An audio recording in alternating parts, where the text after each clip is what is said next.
Bon, on va démarrer tranquillement. Bonjour à toutes et à tous. Je m'appelle Nicolas Dodiano, je suis directeur marketing de N France. On a le plaisir de vous accueillir pour ce premier webinaire organisé par N France. C'est bien sûr pas le premier webinaire auquel N France participe, mais on va décider de se lancer pour faire nos propres webinaires. Donc je suis en direct du bureau, mais on a surtout Cyrielle, Maria et Julien qui est avec Cyrielle de l'autre côté de l'écran, qui sont eux dans le data center d'Anne France pour ce live, donc vraiment en direct et j'espère sans accro, mais normalement tout est prêt pour vous parler d'une grande question qui est de comment choisir son hébergeur en 2024 avec pas mal de sujets. On va parler de cloud, de sécurité, de souveraineté, de housing, donc bienvenue à toutes et tous qui nous rejoignez. On a une actualité qui est riche du côté d'N France depuis un an. Le data center et N France existent depuis des années, plus de 20 ans, 25 ans. Mais on a eu depuis effectivement un an ou deux pas mal d'actualités qui font qu'on se rejoint aujourd'hui pour en parler. Il y a eu des travaux d'aménagement, il y a eu les certifications ISO 27001 renouvelées, il y a eu la certification HDS, le lancement de la nouvelle offre colocation, housing. Cyrielle, Julien vont nous expliquer ce que c'est et pour ceux qui ne connaissent pas, en quoi ça rentre dans le choix d'un hébergeur en 2024. Je pense qu'on peut attaquer. Merci à toutes et tous d'être là. Donc j'ai le plaisir d'accueillir nos deux experts intervenants, Julien Dalle. Bonjour Julien. Bonjour. Bonjour mesdames et messieurs, bonjour. Donc effectivement, je suis le responsable du data center depuis 2008 pour N France, sachant qu'il est en position de fonctionnement depuis 2008.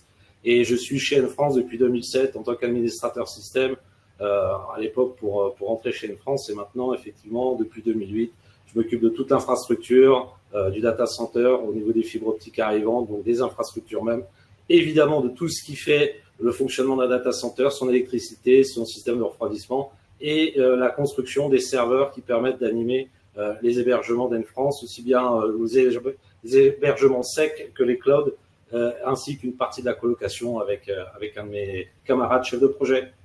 Voilà. Bon, super, merci. Tu vas nous éclairer sur les aspects techniques très approfondis, et puis bien sûr, pour introduire tout ça, sur les deux premières parties de cette visio. Cyrielle Maria, je te laisse te présenter. Oui, bonjour Nicolas, bonjour à tout le monde. Donc je suis Cyrielle, ma fonction au sein de N France, c'est de gérer le développement commercial et de m'occuper des clients et aussi de mettre en place développer un réseau de partenaires. Donc mon travail quotidien, c'est d'aller visiter les interlocuteurs qui ont des sujets d'hébergement, de bien étudier les projets et les besoins, et de coordonner aussi toutes nos équipes pour derrière le mettre en place dans les meilleures conditions. Voilà, et je suis là pour tout ce qui est question d'hébergement après pour répondre à nos clients. Donc tu connais bien les enjeux, les attentes, les besoins, les problématiques de tous les clients que tu vois au quotidien. Effectivement. Donc on va en parler par la suite. Dès maintenant, donc on attaque, je passe à la suivante et je te laisse la main. Donc il y a 3 parties dans cette visio. Oui, alors du coup, comme tu disais si bien, aujourd'hui mon travail c'est de rencontrer différents interlocuteurs. Donc au quotidien, j'ai pu aussi participer à pas mal d'événements ou de conférences et j'ai constaté qu'il y a vraiment 2 enjeux qui ressortent principalement. Alors c'est pas que mon constat, c'est vraiment un constat général, mais on entend tout le temps parler de sécurité et aussi de souveraineté. Donc la sécurité c'est plus au sens large, ça va aussi bien de la cybersécurité, jusqu'à la sécurité physique aussi. Mais pour moi il y a vraiment un constat principal qui ressort. C'est que bien sécuriser et bien maîtriser son hébergement, aujourd'hui, ça constitue un enjeu majeur pour les entreprises. Et c'est pour ça qu'on a souhaité aussi aborder ce sujet pour ce premier webinaire, pendant lequel donc on va aborder pendant les 3 parties là, on va vous présenter un peu quelles sont les différentes solutions d'hébergement qui peuvent exister sur le marché. On vous donnera quelques clés aussi pour choisir, pour avoir les bons réflexes, les bonnes questions à poser peut-être à un hébergeur futur ou à son hébergeur. Et après, Julien vous expliquera comment nous, chez N France, on a su s'adapter à tout ça et évoluer pour vraiment pouvoir répondre à ces enjeux pour nos clients. Alors, dans la première partie sur les solutions d'hébergement, on verra quelles sont les évolutions des usages des entreprises. On fera le tour des 4 grandes solutions d'hébergement qui peuvent exister. Et après, on fera un point aussi sur les critères de décision qu'il peut y avoir dans le choix d'une infrastructure. Alors, on est parti d'éléments factuels au niveau du marché et on a constaté qu'aujourd'hui, c'est 57% des entreprises qui externalisent au moins une partie, voire toute leur partie des données. Et le modèle qui connaît la plus grande croissance, c'est le multi-cloud. Donc, quand on rentre un petit peu plus dans le détail, on peut constater donc que c'est 72% des entreprises, donc ce qu'on disait, hein, qui hébergent une partie. Et au niveau du cloud, c'est le cloud hybride qui a le plus de succès. Donc, quand on dit cloud hybride, on entend un mix d'un peu tout ce qu'on peut trouver, c'est-à-dire du cloud privé ou du cloud mutualisé avec des serveurs physiques. Voilà, un cloud qui permet d'avoir la meilleure infra pour l'entreprise et de piocher les meilleures ressources nécessaires. Donc, au niveau des 4 grandes solutions d'hébergement qui peuvent exister, donc la première, c'est celle qui est sur site, on-premise comme on dit, c'est-à-dire c'est l'entreprise qui détient en fait toute son infrastructure physique et virtuelle chez elle. Donc, ça a l'avantage de pouvoir contrôler et avoir la main sur tout. Donc, ce qu'on disait, hein, l'infra physique, les serveurs, mais aussi virtuels. En revanche, derrière, ça va avoir quand même quelques conséquences pour l'entreprise, où la plus grosse contrepartie déjà peut être financière, dans le sens où toutes les charges vont être à la charge de l'entreprise. Donc, les coûts de maintenance, les coûts d'achat et d'investissement, de renouvellement du matériel, les coûts humains aussi pour gérer ces infrastructures matérielles, mais aussi virtuelles. Donc, ça passe par la supervision et les astreintes aussi quotidiennes. Il faut être 24 heures sur 24 sur le qui-vive, comme on peut dire, pour s'assurer qu'il n'y a pas d'incident et pour tout contrôler. Ensuite, la deuxième contrepartie importante aussi, c'est tout ce qui va concerner la sécurité. On peut avoir pas mal de failles. Alors la sécurité, une fois de plus, physique, comme des incendies qui peuvent arriver dans les entreprises, des inondations ou du vandalisme par exemple, mais ça va être aussi la sécurité, la cybersécurité avec les cyberattaques. Par exemple, selon l'ANSSI, l'année dernière, il y a eu à peu près 330 000 attaques réussies contre les PME.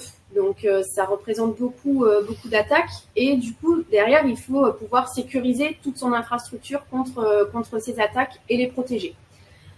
Voilà, donc ça, c'est pour la première partie. Et comme on l'a vu maintenant, il y a beaucoup d'entreprises qui ont conscience de tout ça et donc qui décident d'externaliser une partie ou toutes leurs données. Et à partir de ce moment-là, quand elles font appel à un hébergeur et un infogéreur, elles peuvent avoir plusieurs options pour externaliser leurs données.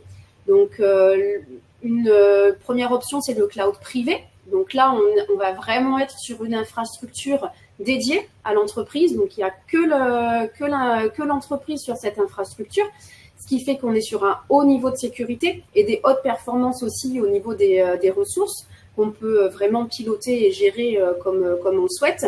Et on est sur un modèle économique intéressant si effectivement il y a beaucoup d'usages derrière et qu'on est sur une grosse infrastructure.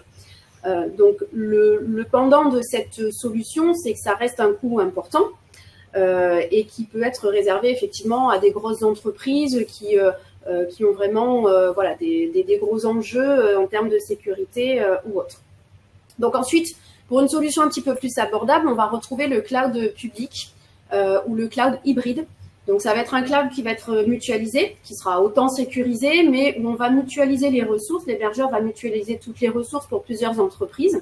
Donc, forcément, on est sur un coût un peu moins élevé et ça va permettre une souplesse d'utilisation avec la possibilité de faire évoluer aussi son infra.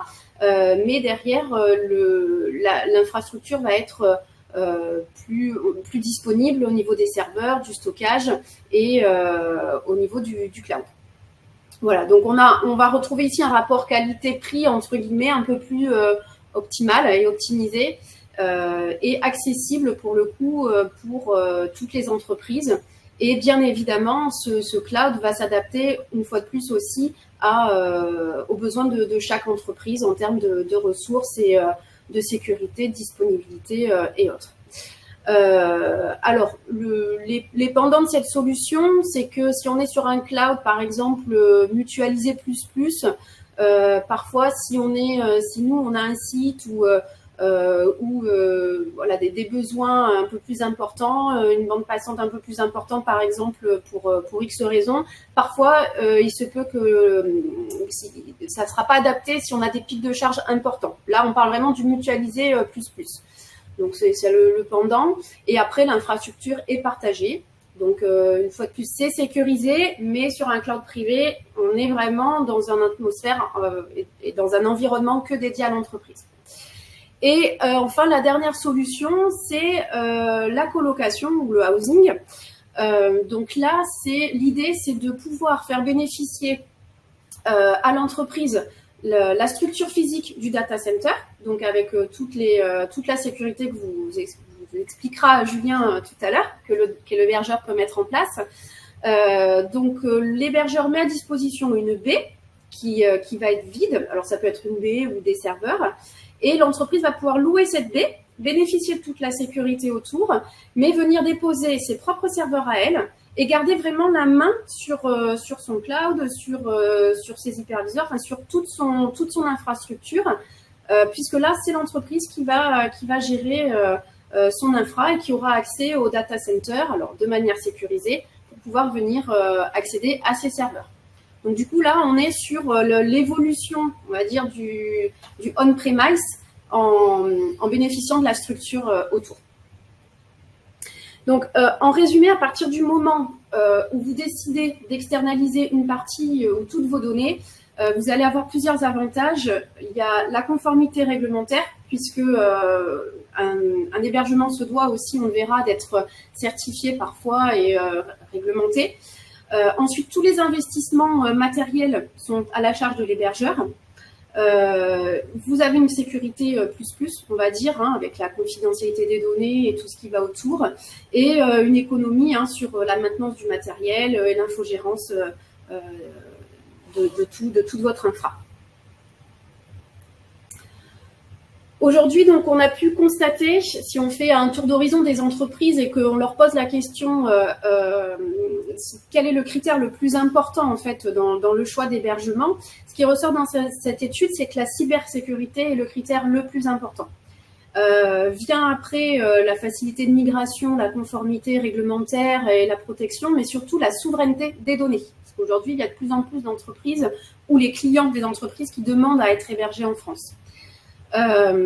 Et enfin, le critère du coût et de la performance, ce sont des critères moins importants. Donc, on voit vraiment que la sécurité est prime en fait sur tout le reste. Donc, voilà un petit résumé des enjeux clés du marché. Donc, la sécurité, je vais pas revenir plus dessus, mais tout ce qui peut être fuite d'informations, perte ou vol de données, incendie, cyberattaque, tout ce qu'on connaît et dont vous avez forcément entendu parler.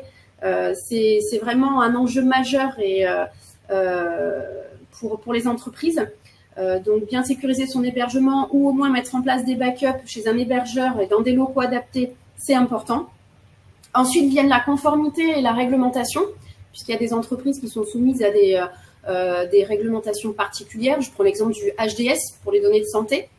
On y reviendra aussi. La souveraineté. Donc voilà, souveraineté, l'hébergement en France, en local, c'est des éléments qui reviennent régulièrement et y compris de la part des clients. J'insiste dessus parce que c'est vraiment ce qui ressort quand j'hésite les entreprises. Et puis, il y a l'évolutivité, pardon. On a besoin d'une infrastructure qui peut évoluer en fonction de notre activité et rapidement. Donc, besoin aussi d'un hébergeur ou d'un infogéreur qui est réactif derrière. L'économie. Donc, quand à partir du moment où on décide d'externaliser et de rationaliser en fait toute la virtualisation, toutes les infrastructures, les coûts sont étalés forcément. Et déjà, il y en a beaucoup moins à la charge de l'entreprise. On paye un abonnement et derrière, on a accès à tous les services et c'est l'hébergeur qui gère tout le reste. Et enfin, un enjeu aussi très important à l'heure actuelle sur tous les aspects de la vie, mais encore plus justement dans l'hébergement des données, et qui revient, c'est tout ce qui est Green IT. Voilà, beaucoup d'entreprises et de clients sont sensibles à ces éléments et vont se renseigner aussi sur l'hébergeur pour savoir si il met en place des mesures adaptées, qu'est-ce qu'il a fait, quelles sont les démarches qu'il a entrepris. Donc nous, en tout cas, on a beaucoup de questions dans ce sens-là et Julien vous expliquera tout ce qu'on a pu faire à ce niveau-là. Donc voilà, donc en gros, bien sécuriser son hébergement, ça peut vraiment avoir des impacts sur la rentabilité, la sécurité, la productivité ou même l'image de marque de l'entreprise. Donc il conviendra de bien choisir son mode d'hébergement et son hébergeur qui vous correspondent le mieux. Alors, face à tout ça, c'est vrai qu'on peut souvent avoir plein de questions. Comment je choisis mon hébergeur? Ils font tous à peu près la même chose. C'est pas forcément évident de tout bien déterminer et de tout bien mesurer. Donc, on a essayé en fait assez simplement de vous donner quelques clés. Donc, tout d'abord, comme dans tout projet, c'est tout simplement de faire un point sur les besoins qu'on a. Et dans un premier temps, les ressources dont on dispose en interne pour pouvoir répondre à ces besoins. Et enfin, dans un second temps, faire le bilan, quelles sont les ressources qu'on a, quelles sont celles qu'on veut mettre justement à disposition sur notre infra ou qu'on veut sous-traiter. Donc, au niveau des besoins, déjà, un petit tour d'horizon en ce qui concerne votre projet. Déjà, si vous avez des exigences au niveau de votre secteur d'activité, on a parlé HDS, mais il y a beaucoup de certifications qui existent. Les plus récurrentes, on va dire, sont l'ISO 27001, l'HDS, il y a aussi la PSI DSS pour les données bancaires. Donc voilà, donc si par exemple vous êtes un hôpital et soumis à des exigences HDS, bien sûr, il vous faudra trouver un hébergeur qui a sécurisé et fait certifier son data center via cette norme. Vous pouvez également choisir un hébergeur qui est expert dans votre secteur. C'est-à-dire, si vous êtes éditeur de logiciels, il y a des hébergeurs qui ont l'expérience, qui ont déjà mis en place des projets, qui ont accompagné des entreprises dans la migration de leur infra et qui peuvent aussi vous apporter des conseils. Donc, vous pouvez aussi cibler l'hébergeur en fonction de votre secteur d'activité. Et ensuite, pour vous, quels sont les enjeux parmi tous ceux qu'on a vus, les enjeux principaux pour vous? Voilà, de les ordonner et de voir quelles sont les priorités que vous voulez faire passer. Ensuite, au niveau du projet, quels sont vos besoins d'externalisation? Est-ce que c'est pour toutes les données de l'entreprise? Est-ce que c'est pour une partie des données? Est-ce que c'est pour un backup? Pour faire un PRA, voilà, avoir une sauvegarde au cas où il vous arrive un incident chez vous, vous savez que vos données sont sécurisées chez un hébergeur. Voilà, donc il y a ce point à faire sur vos besoins à ce niveau-là. Et ensuite, il va rentrer en considération les technologies. Au niveau de l'hébergeur qui va proposer l'infogérance, quelle technologie il utilise. Et enfin, vous, quelle technologie dont vous avez besoin. Par exemple, si vous êtes sur des serveurs Windows, des OS Debian, ou voilà, donc vous, ce dont vous avez besoin techniquement, donc faire le point et vous adresser à un hébergeur, un infogéreur qui a l'expérience de ces technologies. Ensuite, quels sont vos besoins d'accompagnement? Est-ce que vous avez des besoins particuliers? Est-ce que vous souhaitez qu'on vous aide? C'est un accompagnement complet dont vous avez besoin. Vous êtes capable vous-même de mettre en place votre infra. Il y a toutes ces questions à se poser. Et enfin, le niveau de service et de sécurité attendu. Disponibilité de vos données en cas d'arrêt de service, astreinte, bien déterminer l'importance au niveau de l'accessibilité de vos outils et de la sécurité. Ensuite, au niveau de vos ressources, une fois que vous avez fait le constat de vos besoins, vous faites la même chose avec vos ressources. Qu'est-ce que vous avez déjà en interne? Est-ce que vous avez déjà des serveurs dans une baie? Est-ce que vous avez déjà du cloud par ailleurs? Est-ce que vous avez des outils que vous utilisez déjà? Au niveau humain aussi, ça c'est très important, est-ce que vous avez des administrateurs système en interne, un DSI, un CTO, des développeurs, des chefs de projet, de savoir quelles sont les ressources dont vous disposez. Et puis financière, parce que on le sait tous, c'est le nerf de la guerre. Donc quel budget vous avez à allouer à votre hébergement, plus l'infogérance, et en fonction de ce budget aussi, c'est ce qui vous permettra de déterminer ce que vous pouvez sous-traiter ou pas en partie. Voilà. Et au niveau de la sécurité, qu'est-ce que vous avez, vous, en interne? Si vous avez déjà des baies qui sont chez vous, quels sont les moyens que vous avez? Est-ce que vous avez des travaux à refaire, par exemple, dans votre bâtiment pour tout sécuriser? Du coup, est-ce que ça vaut pas plus le coup de tout mettre chez un hébergeur qui a déjà fait tous ces investissements? Voilà, c'est tout un tas de questions à se poser. Et une fois que vous avez fait tout ce tour-là et ce constat, vous allez pouvoir étudier les différents hébergeurs et infogéreurs que vous avez détectés, et puis poser toutes les questions qui font référence. Voilà, donc on en a listé quelques-unes au niveau des compétences et des expertises techniques. Qu'est-ce qu'ils utilisent comme OS, est-ce qu'ils maîtrisent les technologies Kubernetes, VMware, Proxmox, qu'est-ce qu'ils ont comme dispositif de cyberprotection, comme connaissances aussi applicatives au niveau des logiciels, des CMS, comment ils sécurisent le réseau, comment ils se protègent des attaques aussi, des DOS, avec quels outils. Voilà, donc tout un tas de questions techniques. De quelle certification disposent l'hébergeur et l'infogéreur, et sur quel périmètre. Ensuite, la taille et l'organisation de la structure. Une question importante à se poser, c'est est-ce qu'on veut sous-traiter et externaliser ces données, par exemple, à un gros hébergeur mondial? Est-ce qu'on veut que ça reste français? Est-ce qu'on veut que ça reste carrément beaucoup plus local, avec un hébergeur local? Voilà, ça c'est propre à vous. Et puis après, quelles sont l'expérience, se renseigner sur l'expérience et les références que peut avoir l'hébergeur. Tout ce qui va être les SLA, comme on les appelle, avec les engagements de service, comment fonctionnent les astreintes, les maintenances, les accompagnements aussi, c'est très important. Quelle équipe vous allez avoir à disposition? Est-ce qu'il y a une équipe support chez l'hébergeur? Est-ce que je peux joindre quelqu'un si j'ai un incident? Comment ça se passe? Est-ce que je peux joindre quelqu'un 24 heures sur 24? Tout ça, c'est des questions à bien poser au niveau de l'organisation de l'hébergeur et de l'infogéreur.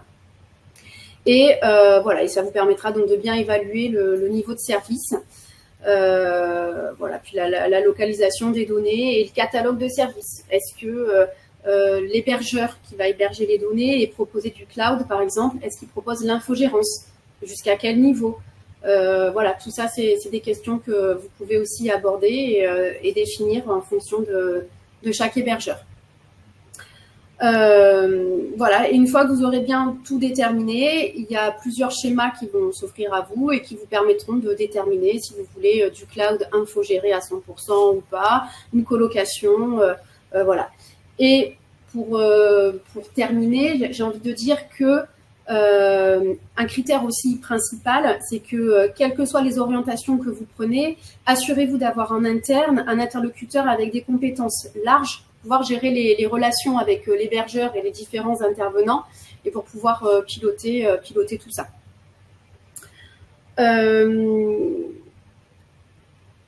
Voilà, donc je pense qu'on a fait un petit peu le tour. Je vais laisser la parole à Julien. Merci, c'est gentil. Donc effectivement, moi je vais vous aborder un sujet qui est plus strict au data center de N-France particulièrement. Donc on va aborder différents sujets qui sont comment N-France répond aux enjeux du marché. Donc dans la présentation de N-France de manière générale, qui sommes-nous, d'où l'on vient et où l'on va, évolution du data center avec nos nouveaux aménagements qu'on a réalisés depuis quelques années maintenant, et comme je vous le disais depuis 2008 et son évolution, l'obtention des certifications exigeantes qui vont devenir carrément obligatoires pour certaines de celles-ci, et notre nouvelle offre de colocation que nous avions mis en place il y a maintenant quelques temps. Voilà. Donc dans la présentation de N-France, si vous voulez, nous sommes là depuis 1997. Nous sommes un des plus vieux hébergeurs de France. Nous sommes pionniers effectivement dans l'hébergement dans la partie open source, puisque N-France a toujours été basé sur des technologies open source, en commençant par l'OpenBSD, puis évoluer vers du FreeBSD et du Linux de manière générale. Et en ce moment, on travaille particulièrement avec du FreeBSD et du Linux pour animer nos serveurs particulièrement.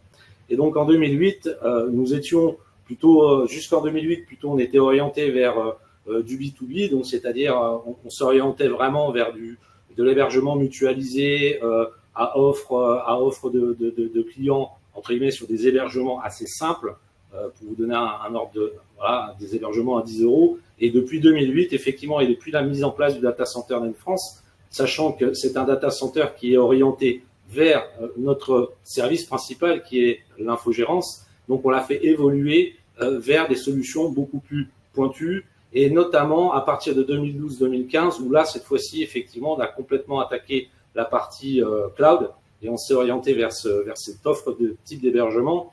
Et donc, depuis 2015, c'est devenu le fer de lance du data center, c'est-à-dire d'offrir un service, un environnement vers le service d'infogérance sur du cloud. Et c'est comme cela, effectivement, qu'on a fait évoluer nos environnements, notamment avec une offre Cloud Pass, etc., etc. Et pour encore franchir de nouvelles étapes, et des étapes qui à l'époque étaient, je dirais, des étapes qui étaient intermédiaires, mais qui étaient assez luxe, entre guillemets, dans le domaine de l'hébergement, on a décidé effectivement de passer une certification ISO 27001, pardon. Et dans cette ISO 27001, ça nous a permis effectivement d'attaquer des nouveaux marchés, de prétendre effectivement en tant qu'hébergeur toulousain d'être un hébergeur de niveau national, puisqu'effectivement à l'époque il y avait très peu encore d'hébergeurs nationaux qui pouvaient se permettre de brandir ce type de certification. Évidemment, ça nous amène à une démarche de qualité quant à nos prestations, aussi bien toujours dans l'infogérance, c'est-à-dire dans le service directement rendu auprès du client, mais dans la globalité de cet environnement, c'est-à-dire aussi bien dans la définition de ce qu'on apporte en termes de réseau et en termes évidemment d'infrastructure et de sécurité physique, cette fois-ci, non plus juste cyber, mais de la vraie sécurité physique, environnementale et au niveau bâtimentaire. Et donc effectivement, dans cette démarche-là également, on attaque un autre pan, effectivement, qui est celui de dire on a une démarche de Green IT, c'est-à-dire effectivement de pouvoir réduire notre impact environnemental, donc carbone notamment, sur les environnements de fonctionnement de notre data center, qui soit aussi bien au niveau de la production d'électricité, de la récupération de celle-ci, de la distribution, et jusqu'à l'utilisation en elle-même de cette électricité, dans quoi on l'injecte dans des serveurs. Et ces serveurs, effectivement, nous avons pas mal de démarches qui ont été organisées par cela, et c'était surtout avec une rationalisation de nos environnements, des machines beaucoup plus récentes, beaucoup moins énergivores, avec des pans aussi de recherche expérimentale, notamment sur des processus et des machines de type ARM, pour lesquels on est en train de travailler encore et toujours. On a toujours, encore une fois, dans cette évolution, décidé de se dire on va pousser encore plus loin cette offre, et de se dire la 27001, maintenant on est en 2024, mais avant cela, on se dit elle va devenir finalement quelque chose de très normalisé, c'est-à-dire qu'un hébergeur qui n'est pas à 27001 à l'heure actuelle, voilà, on ne peut pas dire effectivement qu'il soit rentré dans une démarche sérieuse d'être un hébergeur d'envergure nationale. Donc effectivement, on a poussé un peu plus loin encore nos certifications, et cette fois-ci, on a passé le cap de la certification HDS, donc dans un environnement plus, cette fois-ci, de colocation, c'est-à-dire sur des baies d'hébergement pour lesquelles on est arrivé à une certification et une validation de celle-ci sur des infrastructures de niveau 1 et niveau 2, c'est-à-dire que nous proposons une baie HDS avec tout l'aspect sécurité et contrôle et vérification de celle-ci, et jusqu'à la mise à disposition de serveurs mis à disposition auprès des clients qui voudraient héberger à l'intérieur de cette baie de colocation HDS des solutions avec des données santé. Donc évidemment, N-France, depuis 25 ans, donc moi je suis là depuis 2007, mais depuis 25 ans, effectivement, on pousse le cloud 100% infogéré, et depuis nos offres B2B de l'époque jusqu'à maintenant, on a passé des grands caps. C'est-à-dire que maintenant, on vise effectivement des éditeurs de logiciels, des agences web, des grands comptes de l'éducation, notamment de la santé, de la finance et des collectivités. Nous hébergeons des grands noms qui sont connus à l'heure actuelle à travers la France. Donc, dans cette maîtrise de la chaîne de valeur, évidemment, le but de la manœuvre, c'est d'aller de bout en bout. C'est-à-dire qu'effectivement, dans notre data center, le but de la manœuvre, c'est de savoir quelle électricité arrive, quel environnement se trouve, comment on achemine et comment on achète nos matériels, parce que de la même manière, ces matériels, c'est nous-mêmes qui les achetons, on ne fait pas de location, les matériels en question sont rigoureusement sélectionnés, c'est nous qui montons nos machines, c'est-à-dire qu'on n'a aucune machine d'un constructeur lambda pour lequel on va plus ou moins adapter nos environnements. Tous les environnements que nous avons, nous, ici, sont spécifiquement dédiés à notre service infogéré, et donc à cela, effectivement, on a donc une capacité d'avoir notre propre data center, d'avoir notre propre service d'infogérance, donc ça nous permet effectivement d'héberger des environnements critiques. De la même manière, nous avons des experts en open source, c'est-à-dire qu'effectivement, nous avons énormément de personnel, des ingénieurs et des administrateurs systèmes qui sont complètement dévolus à nos environnements et nos plateformes d'hébergement. De la même manière, nous avons des infogéreurs avec des solutions maintenant qui sont de plus en plus demandées, donc des solutions en mode SaaS. Et évidemment, on est notre propre opérateur, c'est-à-dire qu'en tant qu'opérateur de data center, on a également besoin de pouvoir amener du flux et du transit Internet. Et donc, de la même manière, on dispose de nos propres de fils que nous faisons venir sur notre data center pour pouvoir donc opérer plus facilement et complètement transparent sans effectivement se poser la question de savoir est-ce qu'on utilise tel ou tel opérateur et dépendant de surtout celui-ci. Donc la stratégie de N-France, en plus de s'adapter à des enjeux de sécurité de l'IT, donc effectivement, c'est, comme je vous disais, de dire notre data center est certifié ISO 27001, HDS, donc d'avoir la souveraineté de l'intégralité de nos données qui sont donc en France, à Toulouse particulièrement, d'être en conformité RGPD, bien évidemment, puisque là, ça devient un incontournable, une résilience en termes de boucle réseau, parce qu'effectivement, sur la plateforme toulousaine, on est en plusieurs inductions sur notre site, donc on est capable effectivement d'avoir des maintenances sur un environnement de fibre, tout en pouvant continuer à opérer nos environnements sur une autre fibre, d'autres fibres. Et évidemment, on est complètement redondant électriquement et au niveau climatique sur nos environnements. C'est-à-dire qu'on peut tout à fait réaliser des maintenances. Et d'ailleurs, on réalise tous les mois des maintenances à ce sujet, les premiers lundis du mois, dans lequel, effectivement, on opère une vraie opération de maintenance. C'est-à-dire qu'on se sépare de la distribution d'EDF. Donc, on coupe l'électricité au niveau de notre poste de tension. Et ça nous permet de réaliser tous les tests opérationnels quant à la coupure d'un EDF, donc de faire démarrer nos onduleurs, de vérifier que ceux-ci sont bien en charge, de faire démarrer notre groupe, de faire démarrer nos climatisations, de vérifier elles-mêmes lorsqu'elles fonctionnent bien, ceci sur un test qui dure toute une journée. Et au-delà de ça, évidemment, dans un souci de consommation et de maîtrise de notre consommation électrique par rapport à des enjeux qui sont devenus stratégiques au niveau français et surtout européen, évidemment, le but de la manœuvre pour nous, c'est de pouvoir un maximum pouvoir contrôler notre consommation électrique, mais aussi bien également de dire, voilà, des équipements tels qu'on les achète, de pouvoir eux-mêmes s'en séparer, les recycler, de savoir à qui on va s'adresser pour recycler ces matériels et évidemment de mettre un point d'honneur à faire un maximum de fonctionnement en virtualisation, tout simplement de dire, on va mettre un maximum de services sur nos machines qui sont totalement taillées pour et d'avoir une meilleure production et un meilleur service auprès de nos clients, évidemment.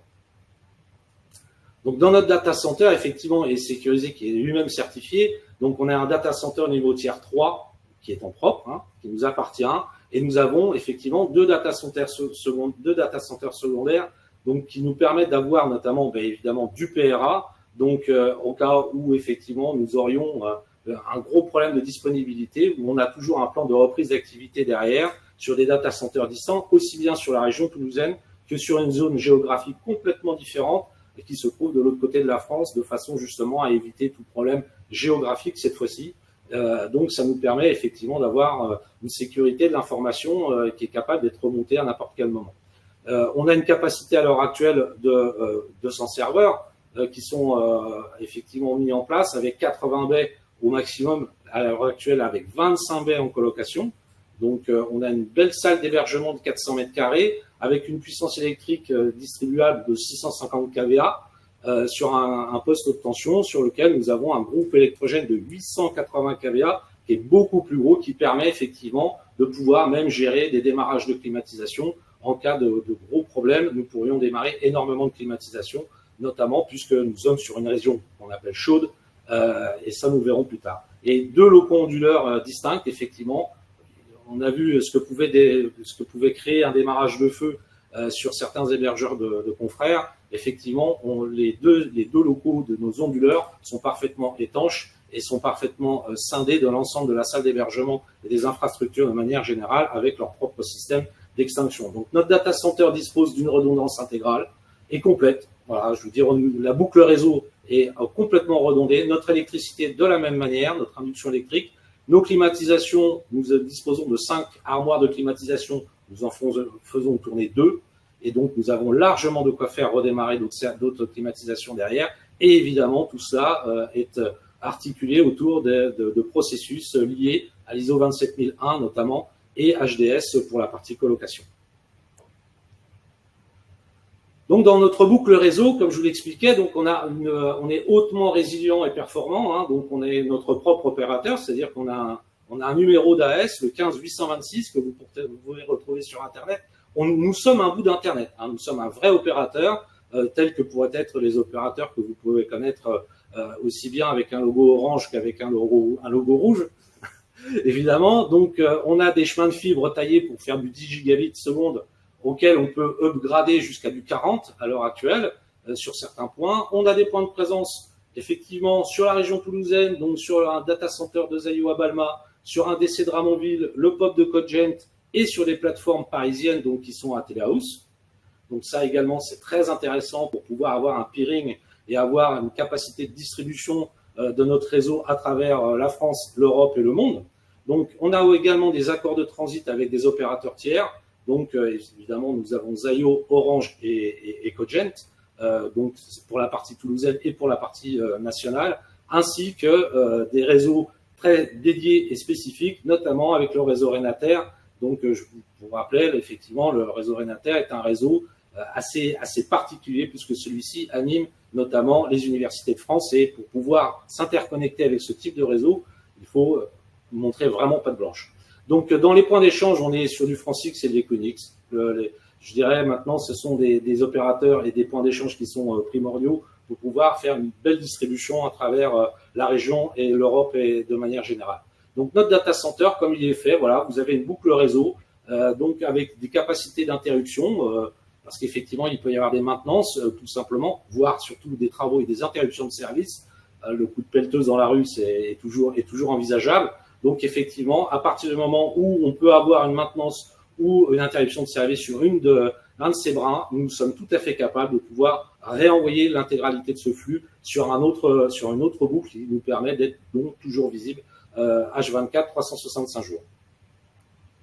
Donc, dans la redondance électrique et climatique de notre data, effectivement, donc, comme je vous l'expliquais, on a une double alimentation électrique où on dispose de systèmes de transfert de charge sur nos baies. C'est une exigence que j'ai, moi, pour mes hébergements. C'est-à-dire que non seulement nous avons des serveurs qui ont des doubles alimentations, c'est une chose, mais effectivement, je mets en plus en place un système d'ATS, donc c'est des systèmes de transfert de charge qui permettent effectivement, en bas de baie, sur la distribution de ce qu'on appelle des PDU, des bandes d'alimentation électrique des serveurs, de pouvoir commuter d'une voie à l'autre de toute façon à ce que ce soit parfaitement naturel et que d'éviter tout simplement de choquer des équipements et de créer des déséquilibrages sur les serveurs et alimentation qui pourraient créer des problèmes.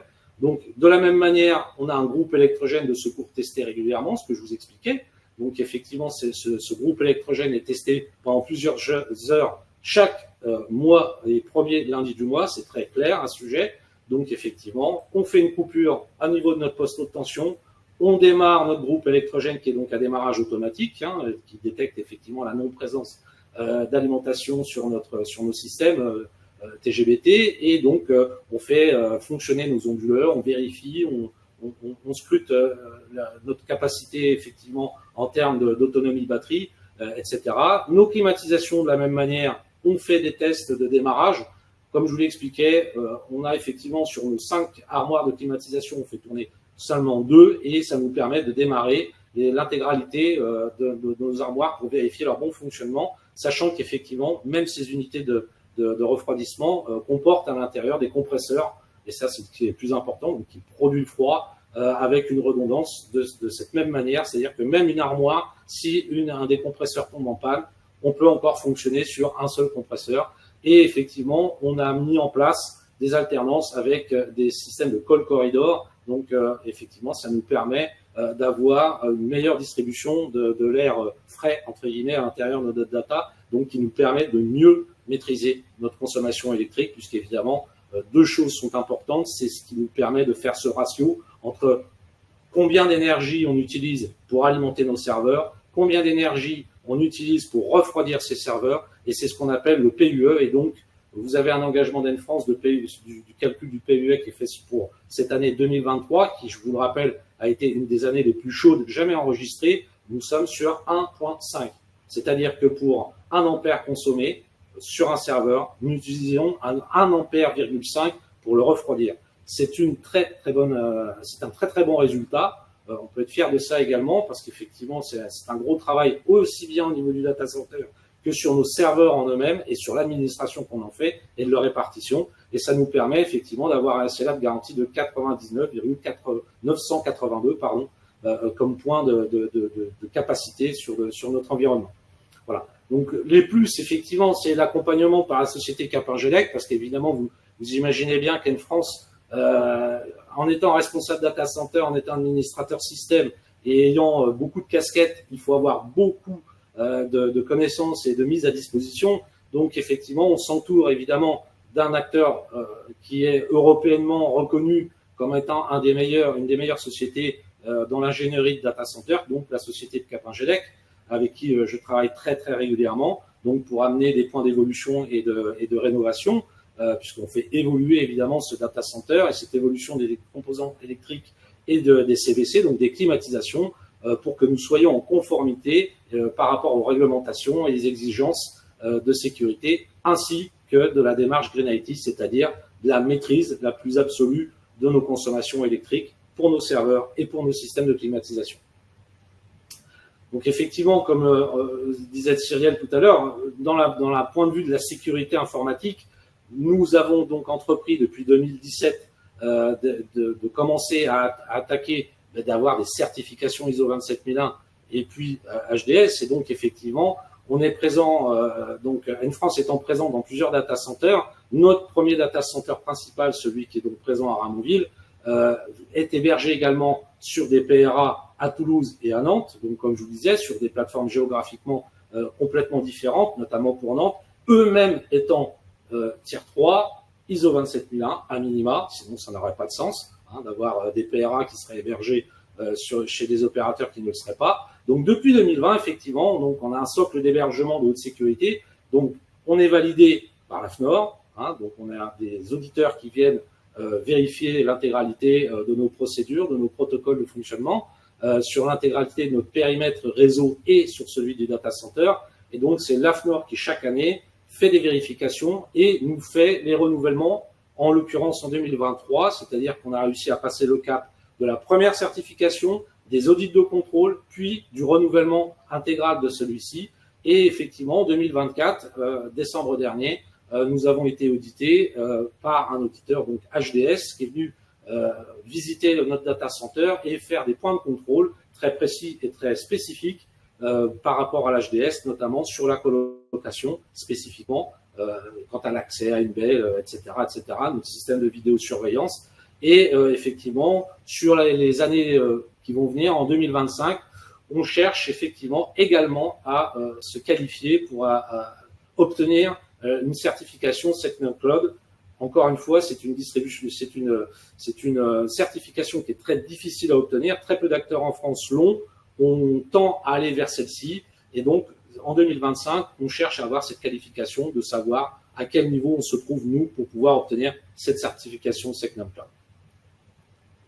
Donc, dans les certifications ISO 27001, toujours et HDS, donc nos garanties, évidemment, nos objectifs, c'est d'avoir un cadre global à la fois technique et organisationnel pour assurer les mesures de protection. Donc, c'est un ensemble de procédures et de règles qui nous sont amenées et que nous, on doit parfaitement coller. Donc, à ce niveau, c'est aussi bien au niveau des infrastructures de notre environnement, la délivrance du réseau, de savoir comment on amène ces informations, la gestion des accès au data center notamment, de savoir comment sont contrôlés les accès, comment on les audite régulièrement, parce qu'un audit ISO 27000 ou HDS, c'est pas juste le baccalauréat à la fin de l'année. En fait, c'est des points de contrôle qui sont réalisés en interne tous les mois, tous les 2 mois, tous les 3 mois, en fonction de notre environnement et des points d'audit spécifiques pour lesquels, effectivement, nous réalisons nous-mêmes en interne des audits et de vérifier qu'on est bon, de façon à ce que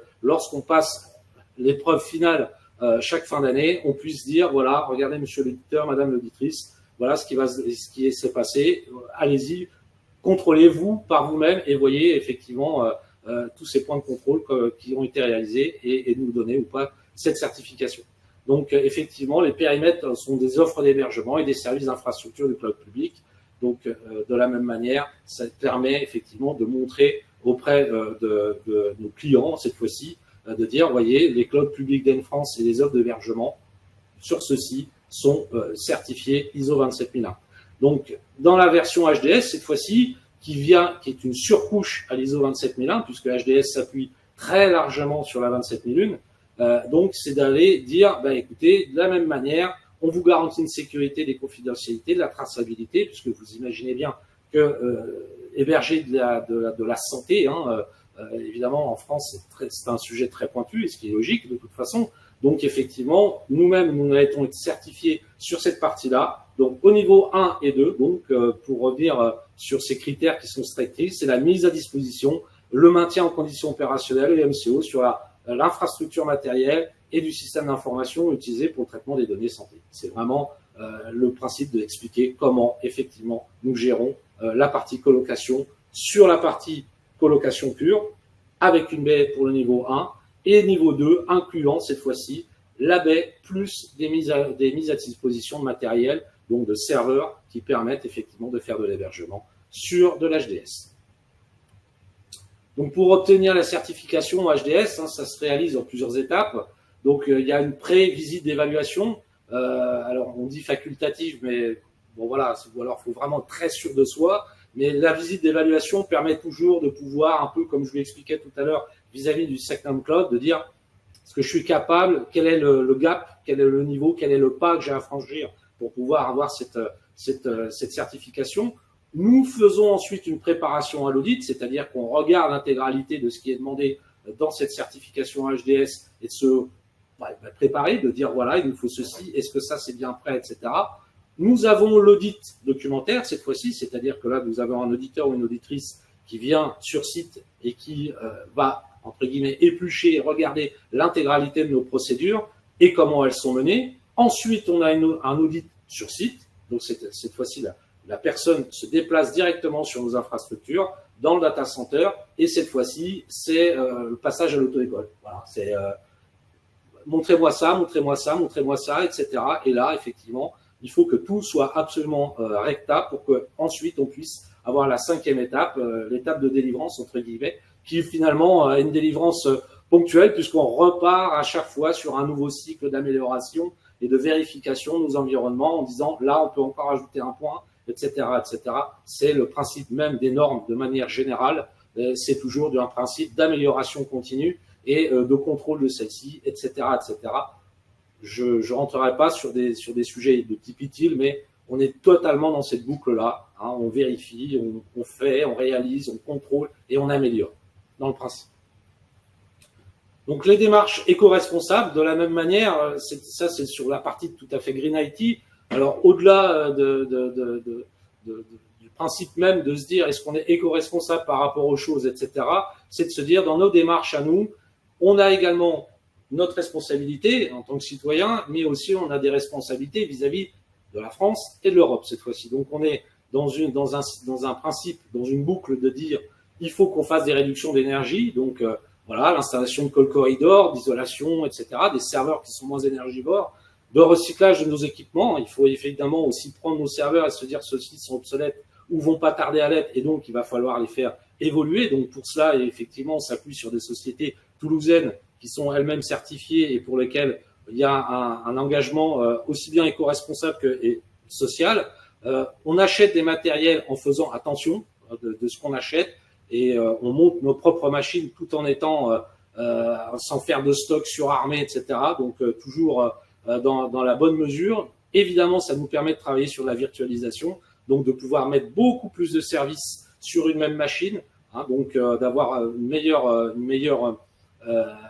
meilleure concentration de ces services sur nos environnements et donc d'avoir évidemment par rapport à tout ça des serveurs qui sont sur mesure et pas des machines je dirais lambda sur lesquelles effectivement on va plus ou moins utiliser leurs ressources. Donc Green IT et sécurité, toujours dans nos travaux 2023 et 2024, donc on a des très gros travaux qui sont en route, donc notamment on a réalisé le remplacement et le remplacement de nos onduleurs avec un nouvel aménagement, donc on a pu largement améliorer la consommation et le rendement énergétique de nos installations.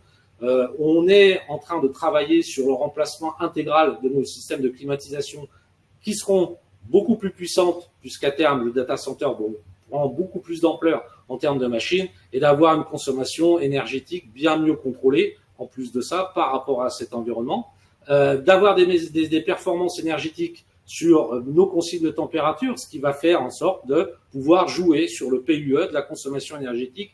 Comme je vous le rappelle, 2023-2024, on est sur 1.5 et le PUE cible en 2025 est de 1.3 avec des exigences européennes sur des régions chaudes pour justement être en 2030 sur du 1.3. Donc effectivement, toujours le même principe, on est accompagné par Capagelec, on étudie de notre manière nos propres environnements et on fait une évolution régulière de nos environnements pour que justement on puisse un peu mieux s'adapter aux contraintes du moment. Donc pour arriver sur la colocation, effectivement, N-France a mis en place une offre de colocation sur Toulouse, en plus des hébergeurs habituels. Donc là où on était un data center, je dirais, orienté service, c'est-à-dire orienté vers l'infogérance de nos services à nous, cette fois-ci on devient un data center produit, c'est-à-dire que là on met à disposition un environnement pour des clients qui souhaiteraient avoir une proximité dans Toulouse, hein, à 10 minutes du centre de ville de Toulouse, d'avoir une sécurité par rapport aux accès DB, c'est-à-dire que notre système de contrôle d'accès, parce qu'il est HDS et donc il est de par nature à avoir un niveau de conformité ANSI niveau 1, donc que vous pourrez retrouver même sur des sites de défense, des gestes de proximité en plus de ça, parce qu'effectivement, moi-même et mes exploitants, nous travaillons sur site et donc nous sommes capables d'aller directement pouvoir proposer des gestes de proximité, d'installation et de maintenance sur certains serveurs, puisque nous-mêmes, nous faisons ce genre d'intervention pour nos propres besoins en interne. La redondance du réseau, la redondance électrique, la sécurité de vos données, évidemment, l'engagement de service, donc H24, 325 jours. Nous sommes contraints avec des SLA, effectivement, de réaliser des opérations en 30 minutes, 4 heures, hein, donc des interventions dans un délai de 30 minutes et des rétablissements en 4 heures, avec des suivis de consommation, évidemment, où on a mis tout un système en place qui permet de savoir exactement combien consomme non seulement une baie, une demi-baie, mais également son serveur et la rentabilité de ce serveur. Et évidemment, on propose, comme je vous l'expliquais auparavant, la possibilité de pouvoir faire de l'HDS sur vos environnements, donc de pouvoir héberger vos données de type santé sur les hébergements N-France, la baie et évidemment le serveur plus la baie. Colocation, on propose une demi-baie ou une baie classique avec une puissance jusqu'à 6 kVA, une bande passante jusqu'à 1 giga, une garantie de SLA finalement qui est identique au nôtre, hein, c'est-à-dire le même niveau d'exigence que nous, on donne auprès de nos clients que pour nos propres hébergements, donc garantie à 99,985 points exactement sur celle-ci. Et donc, en offre HDS, comme je vous l'expliquais, donc d'avoir une capacité de pouvoir entrer dans le data center et un suivi, une traçabilité complète de qui intervient, et notamment par la mise en place de béquilles RFID, donc avec des badges comme celui-ci. Vous badgez sur la baie et on sait qui rentre, qui fait quoi, à quel moment, et ça nous permet de sortir des rapports à cette fois-ci mensuels auprès de nos clients directement depuis l'espace client que nous mettons à disposition et qui permet d'avoir une traçabilité dite complète de nos environnements. Donc du coup, comme je vous l'expliquais, par rapport à notre capacité, nous, à gérer nos propres baies, nos propres serveurs, c'est ainsi qu'on peut proposer donc des gestes de proximité auprès de nos clients. Donc à la réception de matériel, parce qu'évidemment, vous n'êtes pas toujours assujetti à vous dire j'ai une livraison de matériel qui doit arriver sur le data center N-France pour que je puisse ensuite aller les mettre en baie. Donc on a une capacité à réceptionner ces matériels, à contrôler des bons de livraison, à les mettre dans un espace sécurisé qui vous est mis à disposition le temps de cette réception. Vous pourrez même accéder à cet espace sécurisé H24, toujours pareil par le système de badge, des installations, etc., de déploiement d'équipements à l'intérieur de vos baies vis-à-vis de vos équipements à vous. On peut ajouter ou supprimer des éléments de câblage, etc., sans que vous ayez à le faire, puisque nous, on a évidemment l'habitude de pouvoir gérer tout ce qui est cable management, comme on dit, hein, les fameux spaghettis, location d'un espace de stockage sécurisé, et on est également capable de pouvoir détruire votre matériel en deux phases. Soit c'est votre matériel physique de type serveur, soit de carrément gérer la partie disque dur pour lequel on a une bandothèque sécurisée, donc un coffre-fort dans lequel sécurisé pendant 2 heures au feu et qui permet en fait de stocker ponctuellement ces matériels, le temps de faire venir une société spécialisée quant à la destruction de ces disques durs directement sur le parking du data center, comme nous le faisons pour nos équipements. Donc l'organisation à N-France, nous sommes une vingtaine de personnels, dont les 3/4 sont des personnels techniques. Donc on a un support d'N-France avec un guichet unique et un support téléphonique, auquel cas nous avons une équipe d'exploitation pour le data center, une équipe d'astreinte H24, 7 jours sur 7. Donc effectivement, on est capable d'être déployé très rapidement et notre contrainte, c'est d'être en 30 minutes sur le site du data center. Et derrière ça, nous avons donc un responsable, des exploitants, des chefs de projet, des experts réseau, des techniciens, ingénieurs, managers. Et évidemment, dans le quart restant, nous avons toute l'équipe commerciale, notamment animée par Cyrielle, et qui est capable de pouvoir répondre à toutes les questions, cette fois-ci, d'ordre relations clients et commerciales. Enfin, les garanties de sécurité du data, c'est les protections anti-intrusion, bien évidemment, la protection des accès, savoir, voilà, les protections contre la foudre, c'est évidemment un plan qui a été mis en place il y a maintenant quelques années, dans lequel, effectivement, les risques foudre directs et indirects sont gérés par des équipements très spécifiques. Et pour cela, donc, il y a un PAS qui est mis en place, un plan d'assurance de sécurité.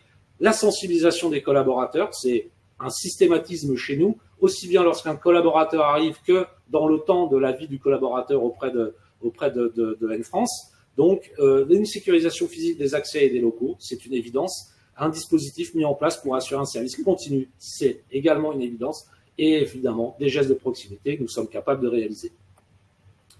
Donc, voilà, dans le principe, c'est N-France, au-delà du fait que nous sommes un vieil hébergeur, entre guillemets, on a complètement évolué avec le marché. Et maintenant, j'ai envie de dire qu'on ne jalouse pas les grands noms de l'hébergement en France qui commencent par 3 lettres, plus ou moins, où voilà, on se positionne très clairement sur des grands marchés pour lesquels on héberge des données, déjà des clients très sensibles, des communautés, des grands acteurs du monde de l'éditeur du logiciel, etc., et pour lequel, effectivement, on propose un service toujours sur mesure et en plus évolutif par rapport à ça, c'est-à-dire notre capacité à pouvoir agrandir les environnements et en plus de ça, de pouvoir faire un distinguo, comme tu disais tout à l'heure, en plus du cloud hybride, de dire on peut avoir une partie en colocation, d'avoir des données en colocation HDS et d'avoir par exemple des plateformes également en infogérance chez N-France cette fois-ci à l'intérieur du data center et des infrastructures du data center d'N-France. Voilà, je pense que j'ai fait à peu près le tour. Oui, très bien. Voilà. Donc maintenant, je pense si vous avez des questions, Nicolas. Oui, ben, bravo à vous deux parce que même moi j'ai appris beaucoup de choses, donc c'était absolument passionnant. Et voilà, personne n'est parti, personne s'est déconnecté, donc je crois que vous avez été très clair et très pertinent. Merci à tous. Donc bravo, on a quelques questions effectivement. Il y a une question de Christophe qui évoque un besoin de sa part de comprendre la différence entre cloud public et cloud hybride, ou est-ce juste un synonyme? Merci. Un synonyme. Alors, cloud public et cloud hybride, on peut faire la différence. Oui, alors il y a une différence. Au niveau de l'hybridation, on entend combinaison de ressources, c'est-à-dire qu'on peut utiliser plusieurs modèles. Je vais donner un exemple assez simple. Une entreprise qui a besoin d'hébergement pour des sites internet qui doivent être très disponibles. Par exemple, il y a des connexions régulières des clients, grandes connexions, petit e-commerce par exemple, voilà. Et donc, ils vont avoir besoin d'un service, on va dire, disponible. On sera plus sur de la machine virtuelle, par exemple, sur du cloud, pour pouvoir répondre à ça. Et par contre, ils ont besoin de stockage, de grosses bases de données, mais qui ne vont pas utiliser régulièrement. Et bien là, on sera sur du serveur physique qui est capable en fait d'accueillir beaucoup plus de ressources, on va dire, mais qui sera moins rapide que du cloud. Mais c'est pas grave puisqu'on n'en a pas besoin régulièrement. Donc voilà, en fait, l'hybride, c'est vraiment d'étudier les besoins en termes de disponibilité, de rapidité, de stockage de l'entreprise et de mettre en face des solutions qui peuvent être différentes, qui peuvent être du cloud, du serveur physique, de la coloc comme on a vu. Voilà, c'est d'utiliser différents outils. Je ne sais pas si c'est assez clair pour Christophe. En tout cas, ça a l'air très clair. Voilà, en tout cas, après, s'il y a besoin, Christophe, vous pouvez vous rapprocher de nous pour creuser un peu plus le sujet. Merci. Merci Christophe. Il y a une question, parce que ça te concerne aussi, Maria, tu l'as évoqué, la colocation. Tu as annoncé donc cette nouvelle offre colocation. Est-ce que tu peux nous en dire un petit peu plus sur le stade de commercialisation? Je crois que c'est déjà dispo. Est-ce que tu peux nous parler un peu des conditions de prix de l'offre? Est-ce que tu peux détailler un peu ça? Oui, tout à fait. Alors, au niveau de la commercialisation, là, on est parti, on est lancé. Donc, on a des baies qui sont disponibles. On va bientôt accueillir d'ailleurs prochainement une entreprise qui va venir héberger ses serveurs chez nous. Donc ça démarre, c'est dispo. On peut apporter ses serveurs, ça démarre, c'est dispo. On peut apporter ses serveurs et s'installer. C'est ça, tout à fait. Après, on parle de prix. Enfin, c'est compliqué comme ça de donner parce que le prix dépend du projet, comme dans toute chose. Donc, il y a plusieurs critères à prendre en compte. Il y a la location de la baie, l'électricité, la bande passante. Donc, ça, il faut qu'on l'étudie et les budgets seront complètement différents en fonction des entreprises et des projets. Donc là, c'est compliqué de donner un prix comme ça fixe. Donc là aussi, une fois de plus, mon rôle, c'est vraiment justement de discuter, d'aller rencontrer l'entreprise pour savoir quels sont les besoins, étudier tout ça, et puis après fournir une proposition financière qui correspond vraiment aux besoins de la société.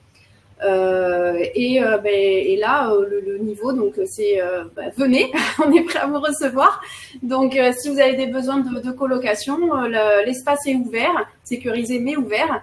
Et on peut commencer déjà à installer des baies et des serveurs. Des baies et des demi-baies. Merci Cyril. Oui. On a une question, je crois que c'est plus pour Julien. Est-ce que l'Union européenne impose un cadre réglementaire aux data centers localisés en Europe dans le but de réduire leur empreinte carbone? Alors effectivement, dans le principe, c'est que ce cadre va s'appliquer à horizon 2030. Donc il y a un cadre qui fait qu'effectivement la communauté européenne souhaite une neutralité complète au niveau carbone, entre guillemets, consommation carbone par rapport au data center. Alors il faut essayer quand même de voir, parce que une neutralité carbone, c'est très compliqué à obtenir, surtout que vous vous trouviez dans les pays du Nord, en Scandinavie, évidemment, c'est pas la même chose que d'être dans le sud de l'Espagne. Donc, on fait la différence entre ce qu'on appelle des zones froides et des zones chaudes. Nous sommes en zone chaude. Et c'est-à-dire que le but de la manœuvre, pour nous, c'est plutôt d'arriver à un PUE qui se serait articulé autour des 1.30. On est d'accord? Et à 1.30, je le rappelle très rapidement, 1 ampère consommé, 1 ampère 30 utilisé pour refroidir ce serveur. C'est un résultat qui, pour des data centers dans le nord de la France, sont tout à fait réalisables. Même à l'heure actuelle, vous avez des data centers qui sont capables de pouvoir contrecarrer ce type de coefficient. Maintenant, à cela, je le dirais très nettement, 2030, c'est la visée de la communauté européenne. Nous, on vise 2025. C'est-à-dire qu'on va prendre 5 ans d'avance sur ce que demande la communauté européenne. Parce que la communauté européenne vous dit maintenant en 2030, ça se trouve, elle va bouger les manettes et il va y avoir des fortes contraintes. Peut-être avant cela, voilà, rapport GIEC, rapport température, 2023, année très chaude, etc. Donc oui. Effectivement, ça existe, il y en a. Et nous, le but de la manœuvre, c'est qu'on s'aligne par rapport à ça le plus tôt possible. Voilà. Et on met tout en œuvre pour pouvoir y arriver, notamment avec nos partenaires tels que Capagelec et puis nous-mêmes et à l'intérieur par rapport à l'utilisation de nos machines et de nos serveurs. Super, merci Julien, c'est très clair. Une dernière question, je crois, pour Cyrielle, et puis on va se quitter là-dessus. Est-ce que Cyrielle, tu peux nous expliquer la méthodologie d'Enfrance pour la mise en œuvre dans le cadre de migration vers le cloud? Comment ça fonctionne? Quelle méthode pour la mise en œuvre dans le cadre de migration vers le cloud? Ouais, très bonne question, parce qu'effectivement, c'est le vrai sujet. Donc, quand on décide en fait d'externaliser, alors soit de migrer d'un autre hébergeur ou de chez soi, c'est vraiment l'accompagnement aussi qui va faire le succès du projet, et c'est important de bien tout border dès le départ. Donc, mon rôle à moi, effectivement, c'est de rencontrer l'entreprise qui a un projet, de rencontrer l'entreprise autant de fois qu'il faut pour bien justement déterminer et lister tous les besoins, les attentes aussi en termes d'accompagnement. Est-ce qu'on est sur un projet où on veut que l'hébergeur, qu'on infogère nous tout? Est-ce qu'on est sur un projet de colocation, etc. Donc, on va se poser toutes les bonnes questions. Ensuite, mon rôle, comme je suis pas du tout technique, je le précise quand même à chaque fois, puisque j'ai des collègues qui, en l'occurrence, c'est leur métier et je les sollicite. Donc, on fait des réunions aussi s'il y a besoin avec des administrateurs système chez nous, des chefs de projet pour vraiment cadrer techniquement beaucoup mieux le projet. Une fois que tout ça c'est bien finalisé, on présente donc le projet en termes de rétro-planning, d'accompagnement et en termes de budget aussi. Et une fois que c'est lancé, que l'entreprise est partante, donc je passe le relais à mes collègues, donc soit Guillaume, soit Stéphane, qui sont chefs de projet, qui vont piloter derrière toute la mise en place donc de l'infrastructure du client. Donc, une fois de plus, soit au niveau de l'infogérance, c'est nous qui paramétrons et installons toute l'infrastructure, soit on est sur un projet de colocation, et à ce moment-là, donc, on installe les baies et le client vient installer ces baies. J'ai oublié de dire que pour les clients qui souhaitent avoir des infos et qui veulent louer des baies, on organise aussi des visites au préalable, parce que c'est important aussi pour l'entreprise de voir dans quel environnement il va pouvoir déposer ses serveurs. Donc, avec Julien et Gaël au data center, on organise les visites, et Guillaume aussi. Et enfin, donc, une fois que le client est installé, il bénéficie donc du support qui est donc avec 4-5 personnes qui sont à Compense Caffarelli dans nos bureaux, disponibles au téléphone ou par ticket. Et puis après, Alexandrine ou moi-même, pour la partie commerciale, on reste toujours présente après pour nos clients quand il y a besoin pour ces sujets-là. Voilà. C'est très clair, c'est super. Merci pour ces précisions, Cyrielle. Merci Julien également. On arrive au terme de ce webinaire. J'espère que ça vous a plu. Un peu plus d'1 heure. On a dépassé un peu, mais c'était passionnant. Donc voilà. Oui. On a les réponses à nos questions pour toutes les personnes, les DSI et des décideurs qui cherchent à changer d'hébergeur ou à choisir leur meilleure solution d'hébergement cette année ou l'année prochaine. Je crois que là, on a les bonnes réponses. Sur le site d'enfrance.com, il y a un bouton échanger avec nous ou contact. N'hésitez pas si vous avez des questions à la suite de ce webinaire. Ça arrive directement chez Cyrielle et chez Alexandrine et qui se font un plaisir de vous recevoir. Et vous pouvez même visiter le data center qui est juste derrière Cyrielle et Julien si vous prenez rendez-vous pour l'offre colocation notamment. Voilà. On se dit à la prochaine parce que c'est le début d'une série de webinaires. Donc on va caler ça dans le courant de l'été. Donc on vous salue toutes et tous et encore bravo Julien et Cyrielle. Et merci à tout le monde d'avoir participé. Merci à vous, c'est gentil, merci. Ouais. À bientôt. Merci. À très vite, oui, merci beaucoup, au revoir. Merci, au revoir. Au revoir. Au revoir.